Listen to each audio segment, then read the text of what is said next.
Everyone, welcome back to my channel. কেমন আছো তোমরা সবাই? আজকে বর বাজার থেকে ইলিশ মাছ এনেছিল, ডিমালা পেটি ভর্তি ইলিশ মাছ, যেটা খেতে খুবই সুন্দর ছিল। অর্ধেক রান্না আমি আর অর্ধেক রান্না মা দুজনে মিলেই করেছিলাম। তো আমি মাছগুলো ধুয়ে নিয়ে তার মধ্যে নুন আর হলুদ মাখিয়ে ভালো করে রেখে দিয়েছিলাম। এরপর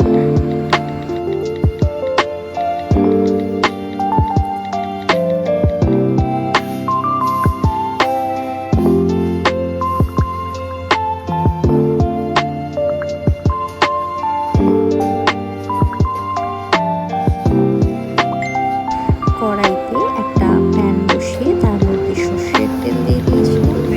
সর্ষের তেলটা গরম হয়ে গিয়েছে আর সঙ্গে সঙ্গে মাছগুলো দিয়ে দিয়েছিলাম। তো দেখো, মাছের পেটিগুলো এত বড় সাইজের ছিল, ভাত বলার মতো না, পুরো হালকা কভার হয়ে গেছিল। এরপর আমি মায়ের পেটিগুলো ভালো করে লবণ ছেড়ে দিলাম এবং উল্টে পাল্টে ভেজে রেখে দিলাম। এরপর যেহেতু আমি পাতলা ঝোল করবো বেগুন দিয়ে, তো এর জন্য বেগুনগুলো ভালো করে ধুয়ে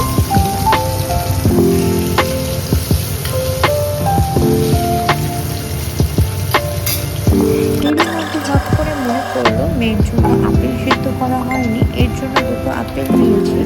ভালো করে ছোকরা ছাড়িয়ে আপেলগুলো ধুয়ে জল দিয়ে ফুটিয়ে নেব। আমি ওকে সেদ্ধ করা আপেলও খাইয়ে থাকি। আর তারপরে আর বাদ বাকি যে মাছের পিসগুলো ছিল ওগুলো ভেজে নেব।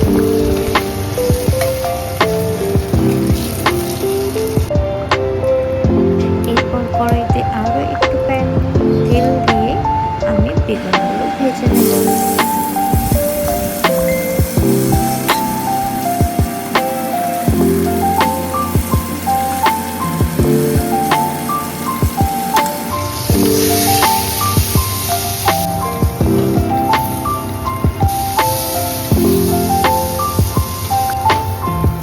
আর এদিকে দেখো, আমার আপেলগুলো সেদ্ধ হয়ে গেছে। আজকে আমার মিট খাবারটাও বাকি হয়নি, তো আমি প্রেশার কুকারে তাড়াতাড়ি বানিয়ে নেব মিট খাবারগুলো। আমার মিট খাবারের রেসিপিগুলো যদি তোমরা জানতে চাও, অবশ্যই আমাকে কমেন্ট করো, আমি সব রেসিপিগুলো আপনাদের করে দেবো। তো আমি আমার মেয়েকে, আমার 11 মাস বয়স মেয়ের, তো আমি আমার মেয়েকে কী কী খাওয়াই সেগুলো তোমাদের বলে দেবো। তো আমি আজকে নিয়েছিলাম চাল, লাল চাল, আমি ওকে এখন লাল চালটাই খাওয়াচ্ছি। তো গাজর নিয়েছিলাম, একটা আলু নিয়েছিলাম, আর সামান্য পরিমাণে সল্ট নিয়েছিলাম। আর আমি প্রেশার কুকারে বসিয়ে দিলাম। আর এদিকে ওকে যেহেতু আমি ডিম খাওয়াই, এখন অবধি ওকে আমি মাংসের সাথে ইন্ট্রোডিউস করাইনি, আর আমি করাতেও চাই না। তো আমি ওকে মাংস খাওয়াই না, আমি ওকে ডিমই খাওয়াই।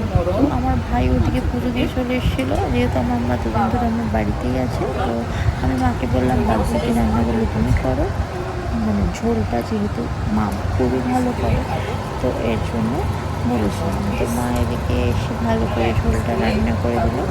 তো খুবই টেস্টি হয়েছিল খেতে, এখনও মুখে লেগে আছে।